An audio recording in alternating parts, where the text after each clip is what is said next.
Hey everybody, welcome to another one of our little weekly fireside get-togethers where we read, we talk. Well, I talk, you listen. If you listen, if you haven't already turned it off, do as you will. But it is time for that weekly ritual that I have. So it's the 19th. Currently, it is Tuesday the 19th. Hopefully, there's not a whole lot of emergency podcasts that have to be done tomorrow. Because tomorrow's inauguration day. Thumbs up to, us finally maybe sort of getting rid of Trump for Biden, I guess. I mean, we'll see.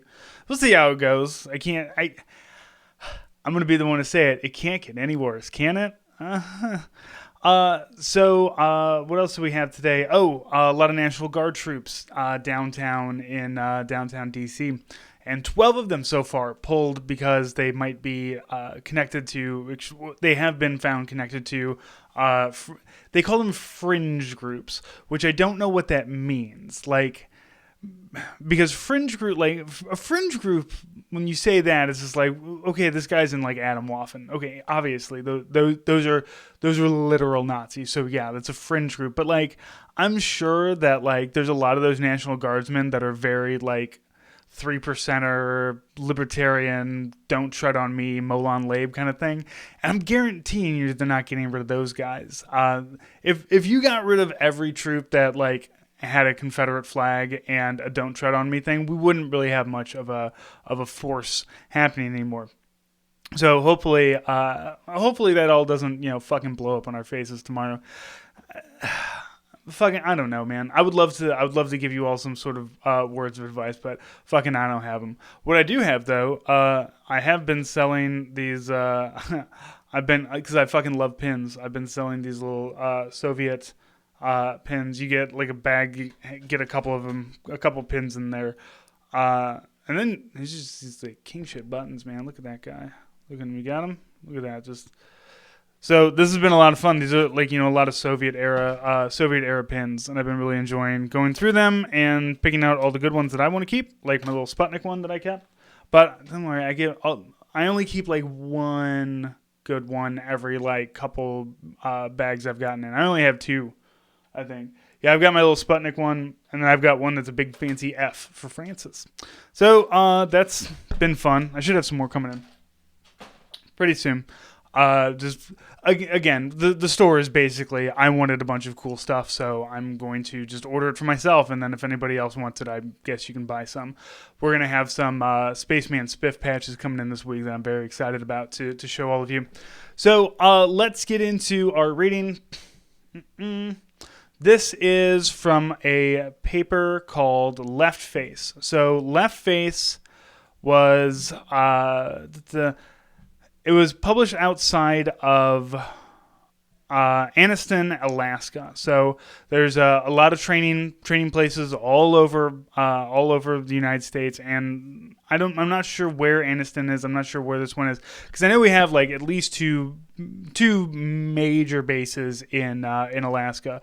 Both of one of which is way far north and will drive you insane, and the other one's less far north and drives you insane because it's Alaska, and Alaska is a crazy place. So this is Left Face from the GI Press series on this, and published by GIs and I can't remember what WAC United Against the War. Again, all stuff that's been anti-war, anti-Vietnam War. So a couple of other interesting things. Left Face was started by Sergeant Skip Delano, and when I was kind of looking into him and trying to find out kind of what a little bit more about him creating the newsletter, I actually found stuff about him outside of the military, because he got interviewed for a New York Times article. Says thousands of Vietnam veterans on welfare here, and it doesn't have a. I don't see where they're saying where here is, but this seems to be right outside of the basically New York. It talks about people with bad paper discharges and everything. So if you get out of the Army, you don't get an honorable discharge. You can get an other. You can get a dishonorable. I've been told there's like lots of other levels. Like there's like less than honorable and then dishonorable. I think, and maybe there is, but it's, honorable discharge, which is you weren't a complete fuck up and you did your time. Medical, where if you get your body or your brain fucked up so much that they retire you that way. Or and the reason they retire you is because you stay inside of the medical system of the military, the VA. So you can keep going to the VA. You're still like I'm retired, but I'm still technically in the Army until I'm 59 at this point because they track my benefits that way. I'm retired reserve. So this is a thing about everybody who got out and go on welfare because they get these bad conduct. Discharges. It's hard to get a job when you have anything other than an honorable discharge. So Delano was actually in here, and he had a quote that I like where it says, Louis Delano served as a mechanic with the 101st Airborne Division in Vietnam. He was on welfare before he found a recent part-time job. He also works with the Vietnam Veterans Against the War, which, with peacetime, plans to set up veterans action centers to help returning veterans. Quote, for most people, welfare is just a continuation of the Army, unquote, says Mr. Delano, who is 25. Quote, you learn to stand around a line working at doing nothing, so welfare is pretty much the same. You step out of your ETS, which is effective termination of service, line and into the welfare line. So there's, post-war, a lot of people came home from this fucked up war, and they came home fucked up, or they came home and they didn't want to go to the war, they didn't want to do these things, and as it turns out, the government doesn't really care with you what you do with yourself after it gets done with your body. So this is from. Let's see. This is from. Let me pull it up. Tips on how to fight the brass. Continuing with my favorite kind of soldier, which is the barracks lawyer soldier. The guy who knows all about the UCMJ, but for some reason he's a shitbird cook just like you are. So he's not a paralegal. He's just another 92 golf or another 68 whiskey or a fucking 11 Bravo, man. But somebody who just thinks that they read the laws and they know. So tips on how to fight the brass. This is a fun one. When the brass ignore your rights, you can make it uncomfortable for them. In order to do so, you must be informed about the UCMJ, Uniform Code of Military Justice, and Army regulations. So study them before you have trouble. Whew, all right. KP, CQ, so Kitchen Patrol and Captain Quarters. Kitchen Patrol is when you're peeling potatoes, and CQ is when you have to stay up late at night and make sure nobody's setting the building on fire in the middle of the night. And all other details ordinarily assigned by duty rosters may not be legally assigned as punishment, except under Article 15. You also have the right to see duty rosters anytime you so desire.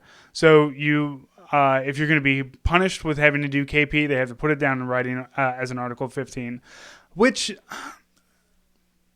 military punishment is kind of odd and strange. Like, and Vietnam is different. Like, I understand what they're going for here.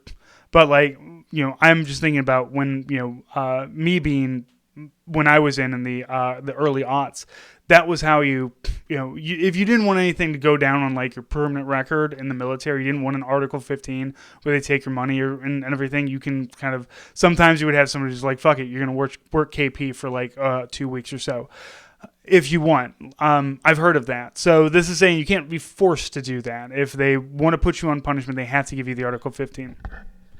Now, and Article 15, non-judicial punishment, it's there's different levels of it, but it's like you'll get restriction in pay, you'll get restriction in like liberties and where you can go and things like that for 2 weeks, 4 weeks, depending on the Article 15.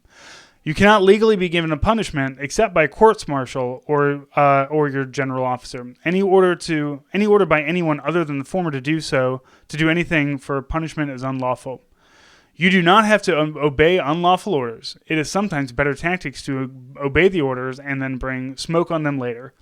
If you do, you should inform the one giving the order that you know it's unlawful and are complying under protest. Okay. Now, my own barracks lawyer is going to come in and say, what you do is you say, I need that order in writing with your signature on it. And if that if an officer knows what they're saying is an illegal order and they order you to do it anyway, they will be hesitant to write it down. And it's because it's twofold. One, it's like it makes you think, like, are you really willing to put your name to this? And two, it makes them stop and think about what the fuck they're saying and write it down and be like, oh, maybe what I am saying is really fucking stupid. You may refuse to accept in Article 15. You have at least 24 hours from the time it is offered if you decide to accept it or not. In the meantime, demand to see legal officers. If you refuse to accept an Article 15, say, I refuse to accept punishment under Article 15. Do not in any case demand a court-martial. They may not court-martial as it is very expensive. It is. You got court-martial, there's all kinds of like officers and everything. They got to be pulled off of other things to, try you under military tribunal or whatever. If you accept an Article 15, you may go appeal the punishment through the company to the next higher command, which is your battalion general officer. The company has to type it up for you unless you desire to type it. You may have a civilian lawyer in Article 15 proceedings. Article 15 sound way more deadly back then. Article 15 for us is just like, you fucked up so bad that we're just going to like put you on restriction for 2 weeks.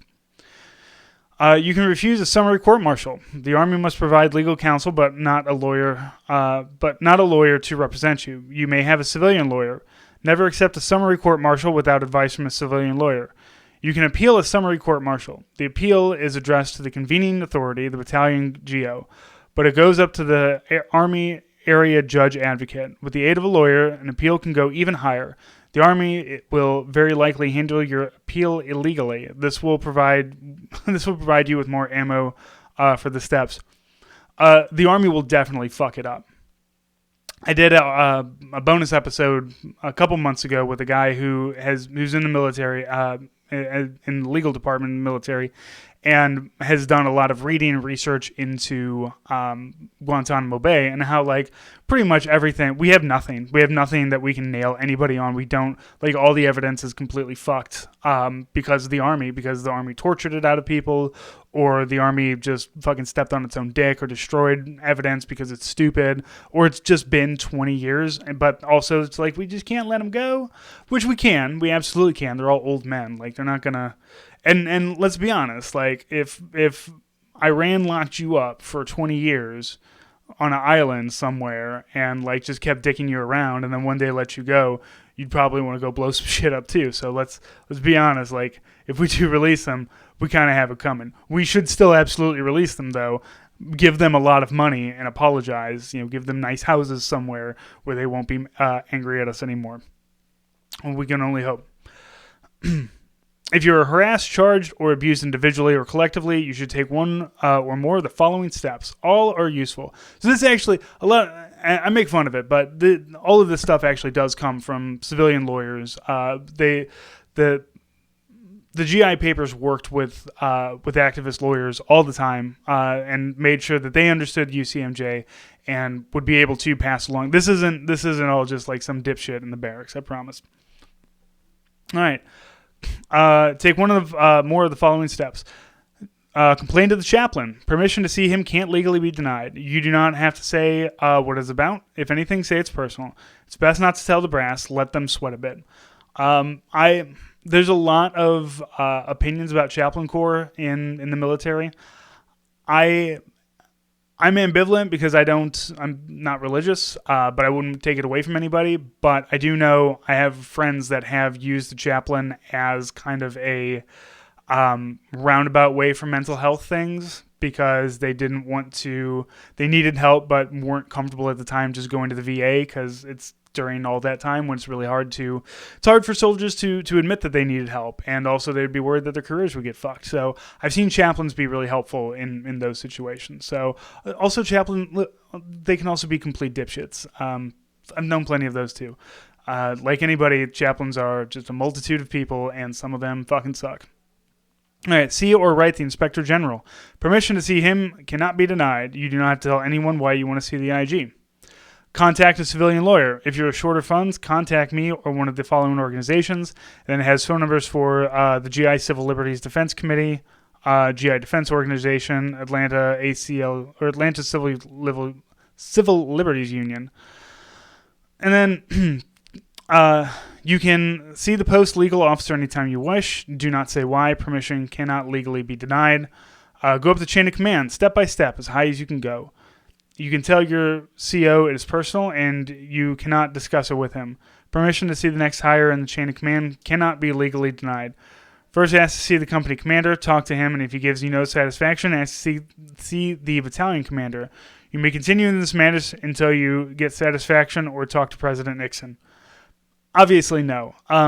But you could kind of circumnavigate those things. But I really feel this one, step 5, is always like reading it. It really feels like it's a annoy them until they kick you out because you're annoying. I can't. I'm sure that no one who was trying to get out of the draft got to go see President Nixon. Write or call senators or congressmen. It's a good idea for wife/husband and mother/father to call or write them also.